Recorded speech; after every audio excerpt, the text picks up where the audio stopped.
ஹரே கிருஷ்ண. ஓம் நமோ பகவதே வாசுதேவாய.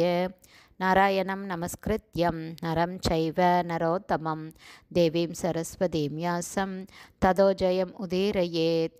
நஷ்டப்ராயேஷு அபத்ரேஷு நித்யம் பாகவத சேவையா பகவதி உத்தமஸ்லோகே பக்திர்பவதி நைஷ்டகி. முகம் கரோதி வாச்சாலம் பங்கும் லங்காய தே கிரிம். யத்கிருபா தமகம் வந்தே ஸ்ரீகுரும் தீனதாரிணம் பரமானந்த மாதவம் ஸ்ரீ சைத்தன்ய ஈஸ்வரம். ஹரே கிருஷ்ணா. ஸ்ரீமத் பாகவதம் ஸ்கந்தம் 8 அத்தியாயம் 3 கஜேந்திரனின் சரணாகதி பிரார்த்தனை என்னும் தலைப்பில் பதம் 15. நமோ நமஸ்தே அகில காரணாய நிஷ்காரணாய அத்புத காரணாய சர்வ ஆகம ஆம்னாய மகார்ணவாய நமோ அபவர்காய பராயணாய. டிரான்ஸ்லேஷன். எம்பெருமானே, நீரே சர்வ காரணங்களுக்கும் காரணம். ஆகவே உமக்கு எந்த காரணமும் இல்லை. நீரே அனைத்திற்கும் அற்புத காரணம். பஞ்சராத்திரங்களும் வேதாந்த சூத்திரமும் உம்மையே பிரதிபலிக்கின்றது. பர்பட் பை ஷில பிரபாத். ஜெய் ஷில பிரபாத்.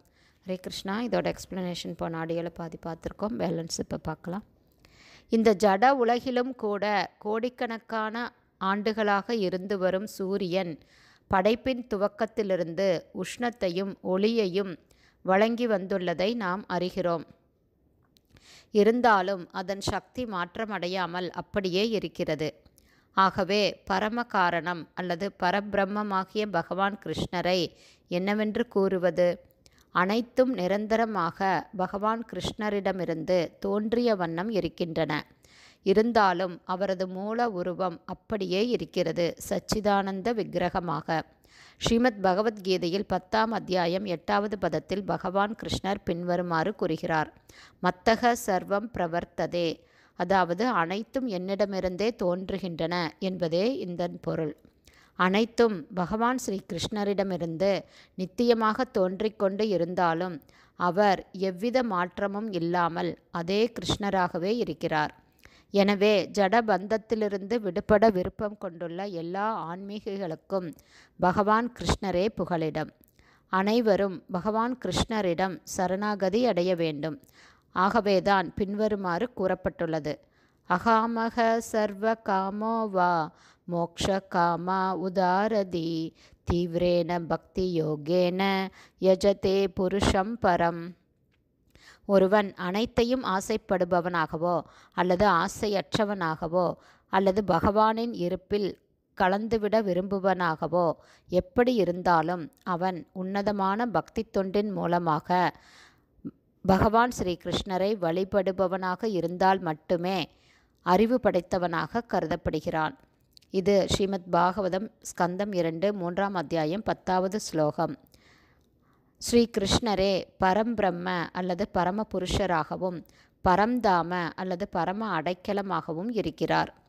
ஆகவே எதையேனும் விரும்புபவன் ஒரு கர்மயோகியாகவோ அல்லது ஞான யோகியாகவோ இருந்தாலும் அவன் பகவான் ஸ்ரீ கிருஷ்ணரை மிகவும் உறுதியுடன் தெரிந்து கொள்ள முயற்சி செய்ய வேண்டும். இதனால் அவனது விருப்பங்கள் அனைத்தும் நிறைவேற்றப்படும். பகவான் கிருஷ்ணர் ஸ்ரீமத் பகவத்கீதையில் இவ்வாறு கூறுகிறார்: ஏ யதா மாம் பிரபத்யந்தே தாம்ஸ்ததைவ பஜாமியகம். அதாவது, ஜீவராசிகள் என்னிடம் சரணடைவதற்கு ஏற்றவாறு நான் அவர்களுக்கு பலனை அளிக்கிறேன் என்பதே இந்த ஸ்லோகத்தின் பொருள். அனைத்தையும் அனுபவிக்க விரும்புபவனான கர்மியும் அவற்றை பகவானிடமிருந்து பெற்றுக்கொள்ளலாம். அவன் விரும்புவதை அளிப்பது கிருஷ்ணருக்கு சிறிதும் கஷ்டமானதல்ல. ஆனாலும் உண்மையில் முக்தி அடைவதற்காகவே ஒருவன் பரமபுருஷ பகவானாகிய கிருஷ்ணரை வழிபட வேண்டும். வேதைஷ்ட சர்வைர் அகம் ஏவ வேத்யக என்று பகவான் கூறுகிறார். வேத இலக்கியங்களை கற்பதன் நோக்கமே என்னை அறிவதுதான் என்பதே இதன் பொருள்.